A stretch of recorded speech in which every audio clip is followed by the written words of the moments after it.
Pour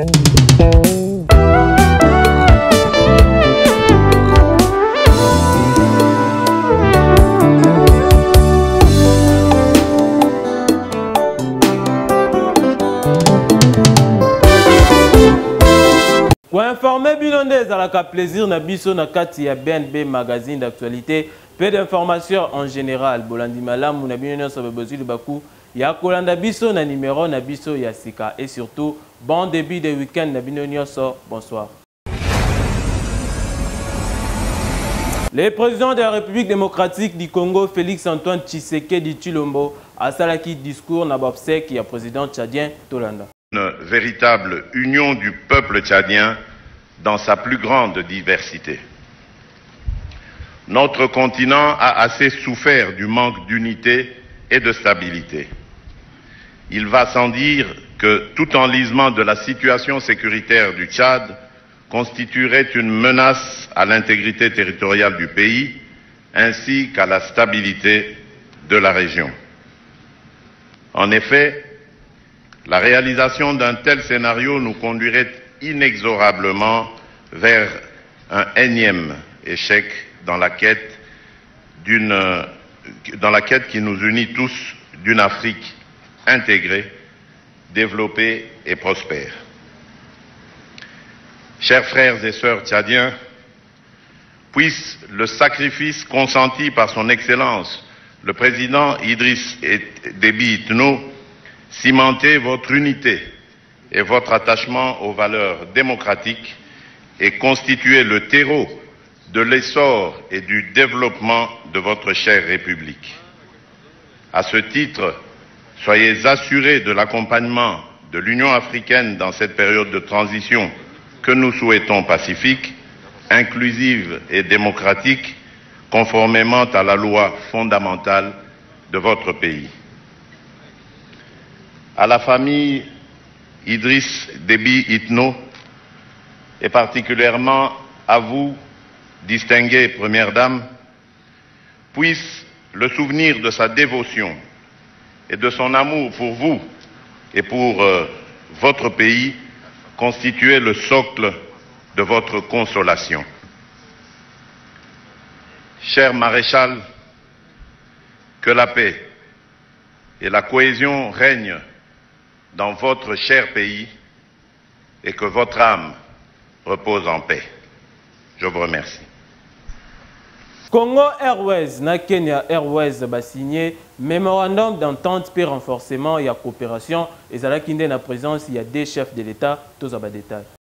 Et ça là qui na présence il y a les deux chefs d'État, il y a République démocratique du Congo, na la République du Kenya, ba directeur généraux, il y a Congo Airways, na ya Kenya Airways, ba signaki na Kinshasa jeudi 22 avril, mémorandum d'entente oyo et zali na objectif il y a ko renforcer coopération entre les deux transporteurs nationaux. Désiré Balazire, directeur général il y a Congo Airways, na Alain Kilavuka, directeur général il y a Kenya Airways, ba identifier qui ba domaine d'intérêt mutuel pour plusieurs objectifs. Premièrement, pour favoriser échange de connaissances d'experts et innovation, n'a pas meilleure pratique grâce à coopération technique. Deuxièmement, pour renforcer partenariat régional dans la grande région, il y a Afrique de l'Est grâce à une collaboration commerciale pour augmenter le trafic, il y a des passagers, peu opportunité, il y a fret, donc Kotinda Biloko. Congo Airways, na Kenya Airways, Bazali convenu, il y a qu'à soutenir viabilité.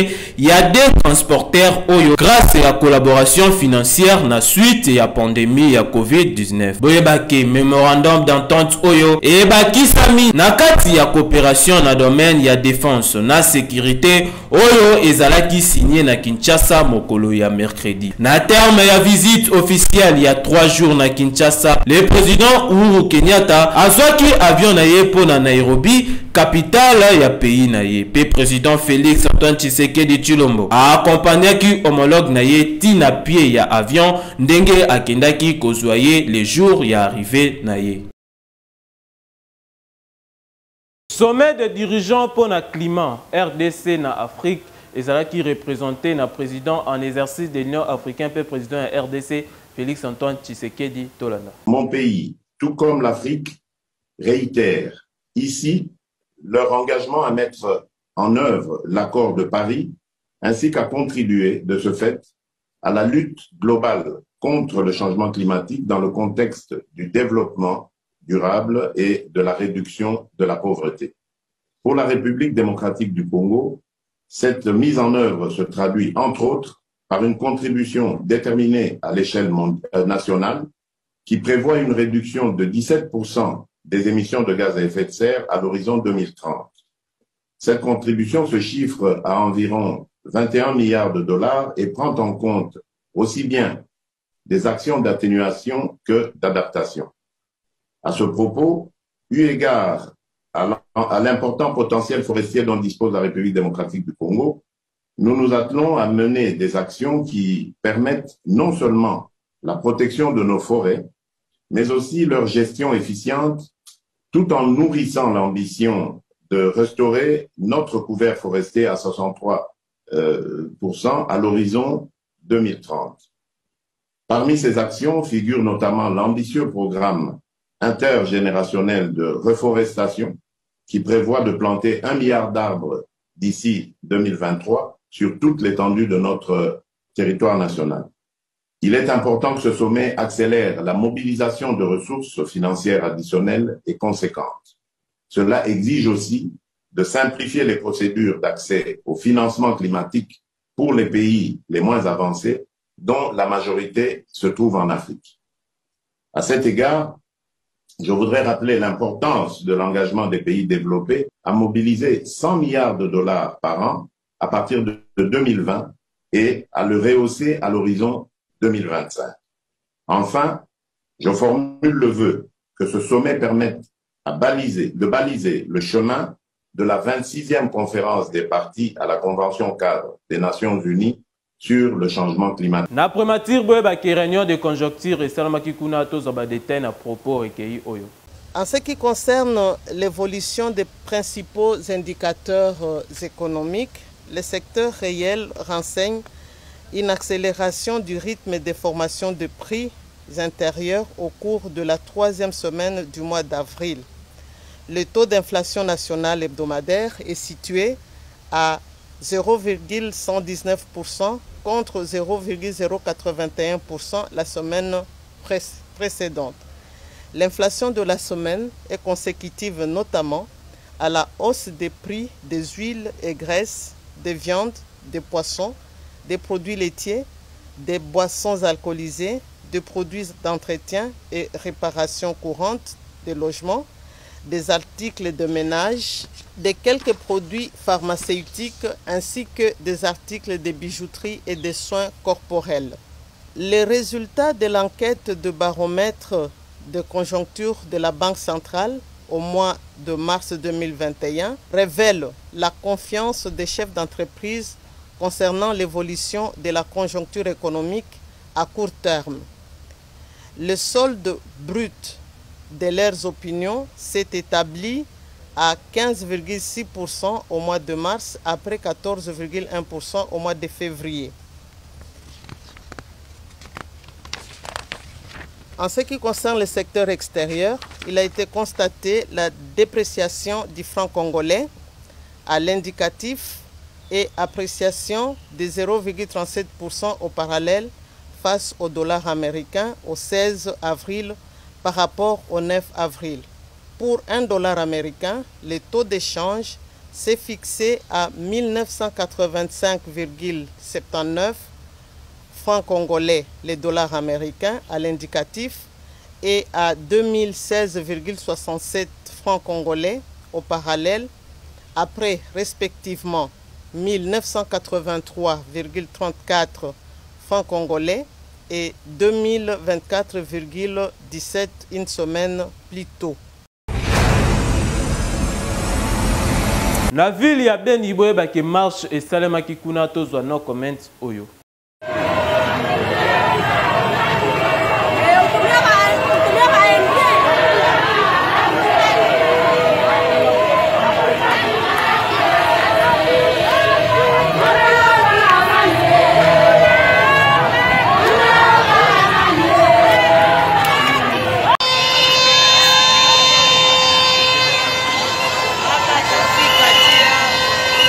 Hapa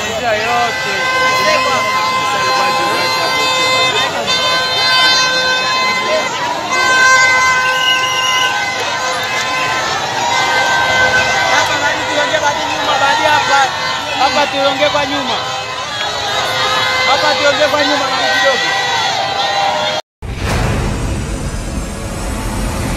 Ba FARDC bakitaki kuna na Goma po na patrouille toza ba détail na élément oyo. Bakitaki na Goma na territoire ya Nyiragongo pour na lancer une attaque tekasi pour na rassurer population pour présenter officiellement une unité spéciale ya défense et ya intervention na ville ya Goma des objectifs ya colonne de véhicules ya FARDC kuna Kaiko Guillaume major indiqué P porte-parole militaire na Nord Kivu alobaki boye. Il s'agit d'une patrouille motorisée aérienne dissuasive qui s'inscrit dans les cadres, n'est-ce pas, de la présentation de l'unité, la brigade d'intervention de Goma, qui est là, qui sera là pour servir la population de Goma. Donc c'était très important que la population de Goma connaisse qu'elle a une unité d'intervention. Partout na Goma pe na territoire ya Nyiragongo et sika wapi ba militaire ya FARDC bazali na patrouille population ba sepelaki makasi.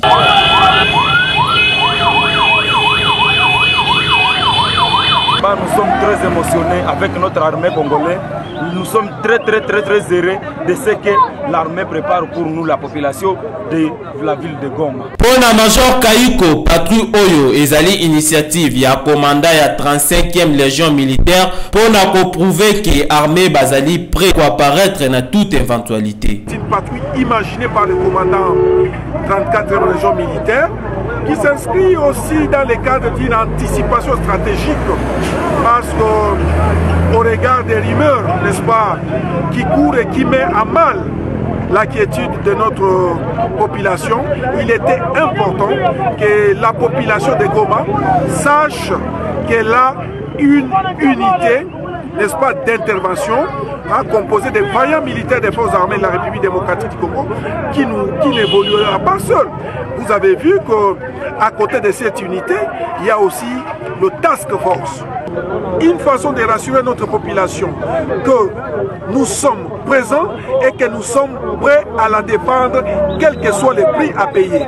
C'est ça notre façon de présenter à la population de Goma que son armée est là et elle est prête à parer à toute éventualité. Boyebake patrouille terrestre Oyo et ezalaki appuyé na ba hélicoptère de guerre ya FARDC likolo. Na masina Petro Congo population ya Kouana bazo vivre na difficulté à kosakana te pour esali déjà 10 mois mokoka depuis courant et katana bakonzi ya Sinel bazo beta bango kara oyo wapi Edith Zine akitaki wane longo na Glody de Louvois. Population ya quartier Kimbangu na Masina Petro Congo va réagir par rapport à Kambo ya courant. Ça fait déjà 10 mois mobimba depuis courant et Kendapé. Société nationale d'électricité SNEL na mukuse ba yebi Kambo yango kasi ba kipaka na bango yango te orke ba habitant ya quartier oyo bazali konyo comme makasi na kotambola pour na ko introduire ba lettre par-ci par-là na ba bureau pour que bazwa quand même solution. Na micro ben bemank boyoka communication oyo. Tozo vivre véritable jungle awa. Donc, tous les années, le peuple d'abord, ceux qui sont là, qui ont bisoté, ceux qui n'ont ceux qui biso peuple yango, ou bien ceux qui peuple yango kanini, n'a habité. Pour société, ils ont cocaté, ou bien baluka, bakene kozwa moi expérience na régie des eaux, pour y asala musala ne kitoko, comme ça, bango wana, bakoki koya kolakisa bango, administration ndenge zali. Je pense que na soukira. 10 mois yango yo tozara na courante, banda 7e mois. Banda singa ezika ngai moko nde nazabu na chef ya départ courant ezalaka pe sécurité ya peuple congolais mais na kwa wana lokola courant ezate moyeto tambola ezate mwana muke babotoli téléphone awa dernièrement bauti kozokisa batu awa po courant ezalaka te soki courant ezali muyibi pe aza kobanga pona bandako mususu mwana mobali alotala TV ti 2h ti 3h tanga azoka makela TV moya kota ekozala te problème na biso ezali to a besoin ya courant to a besoin ya ba o bazali ba responsable na niveau ya SNEL s'occuper na kana biso pe toza ba congolais toza pe ba kinois donc talaka na kati ya Kinshasa bozanga courant presque une année donc ça qui to côté SNEL aza au courant pour facti et yakate de toi na posa ba obaza ko gérer SNEL ba s'occuper pe na problème na biso en tout cas pena SNEL azali penza ko bebis éducation ya bana na biso bazali bon mbala musu kolongwa penze pa ina biso bazokende kotala penza télévision po ba kolanda ba match na butu kozonga 22h na ba couvre-feu mbala mususu ndenge bana bayaka na troupement wana nyonso ebele bakutani bongo na ba policier yango no yoka mbala mususu mobulu ebimaki po mbala mususu makambe bimio ya malamu te o l'état kanakite et puis courant ya SNEL pena 100 mètres ya pamba place yango yokoka même 100 mètres te insécurité molili eleki tolembi molili mwana bebe boye moyena repasele bilamba ezate alataka bilamba chiffonné tolembi molili papa bolukela biso solution ana fina Congo na Petro Congo bolukela biso solution tolembi molili tolembi en tout cas eza pasi makasi komona ndenge population munene boye bazali ko souffrir na likambo ya courant SNEL na bengi yo combien de fois musala na bino eza kaka ko kabola ba facture te kasi ko sala suivi pe ko bongisa basinga oyo ekatanaka po musala oyo ezata grave te bokoki ko beta ngo dada pe population ya quartier oyo bazui solution eza normal te. Chimène Mulutu kuna na Dubaï azo faire découvrir biso site touristique oyo ekenda sango kuna na Dubaï babengaka yango Dubaï Marina Tolanda. Eza ya bino Chimène Mulutu na compte ya de la Foi TV awa toza na ville ya Dubaï précisément na place touristique o babengaka Dubaï Marina eza bato moko o ememaka bato na tourisme yango toye ko faire découvrir bino bomoni na bilili babato ebele na kati ya mai bato bazokende ko visiter eza lokola site touristique na bango alors kaka bato o bozomona soko futi mwa droit d'entrée na omukie okokota kaka série eza te eloko moko te eza esika moko bato ya ndenge na ndenge bayaka koséjourner awa mpona tourisme moko ya kitoko yango wana naye kofaire découvrir bino site oyo babengaka Marina Dubaï tokota na bino totala bino moko bomona ndenge bato bayaka tolenge vraiment ya plage kosepela mpe kopase journée na bango ana kini merci tolanda biso nyonso totala ndenge nini site touristique yango elekaka na kati merci.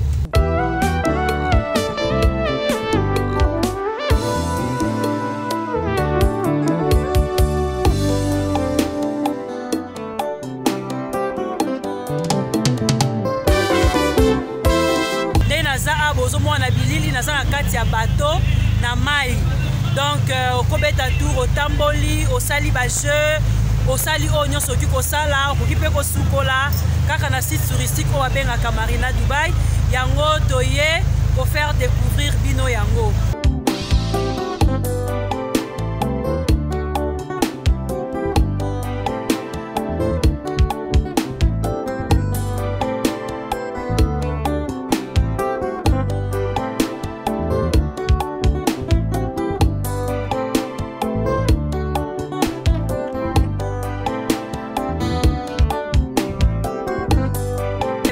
De la Foi TV na magazine BNB tosala ki pe tour na mboka Dubaï pour na ko faire découvrir bino ville yango et surtout awa na site touristique na bango Dubaï Marina.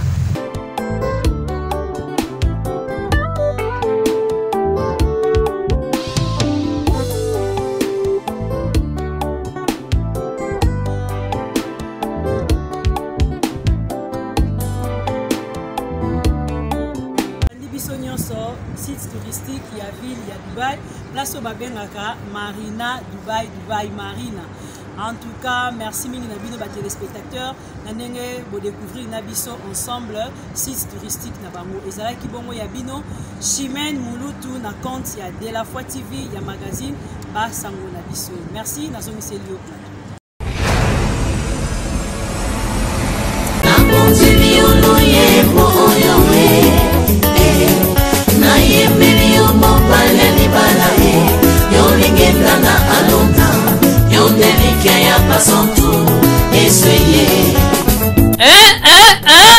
Bana na Nzambe boyokela ngai eloko oyo Sœur Marisa Kinanga, chantre de l'Éternel, amemeli biso nzembo kitoko na titre oyo asaleli ngai, oyo Yesu Masiya asalela ngai. Loyembo kitoko boye mingi ya koloba te, bino moko boyoka eloko oyo. Yembenioni bangana Dawidi oyo salelinga ezomonana ezosalema na bomoi nanga ezomonane ezosalema ezosimama na bomoi nanga. Hey, Sœur Marisa Kinanga, oyebi loyembo kitoko oyo po eza na mutu moko te akolobake Nzambe asala eloko te po na ye. Yango raison ya kitoko ya kokumisa Nzambe koyembela ye po yende aza mokeli na biso. Shanja bomoi nanga lolenge ya kozala nga sae abongola bomoi nanga o Yesu yoe. Soki olingi kozwa banzembo kitoko ya Sœur Marisa Kinanga, kende mbala moko na ba plateforme nyonso ya téléchargement okozwa nzembo kitoko oyo asaleli ngai. Hey, Sœur Marisa Kinanga, batika yo kende liboso po mongongo yembeli eza mongongo ya banzelu. Tika bo savure nzembo kitoko oyo po Nzambe asala mingi na bomoi ya motuntu. Oyo salelinga ezomonana ezosalema na bomoi nanga ezomonane ezosalema ezosimama. Merci Kinshasa, merci Brazzaville, merci Mokili Mobimba pour vous qui est belé devant votre poste téléviseur. Pour la colonne magazine d'actualité, peu d'informations en général, BNB, ya poko alelo. Et comme nango na suka, na sima caméra nazala ki na Glody Dielouva, yende asimba kibilili peu comme la bino na bandako. Merci na confiance peu fidélité. O bozoko ba kopesa na biso tango nyonso soki basango comme la kimino kitoko na bandako. To pesi merci na équipe technique et rédactionnelle Mobimba. Merci na montage ya Vini Mokono assisté na Gauthier Kele. Peu merci na les coordonnateurs les plus gentils à BNB, les cordons les plus gentils de l'Afrique centrale, Baudry Kanda. Ngaina Bino Tokutani Balayasima. Au revoir.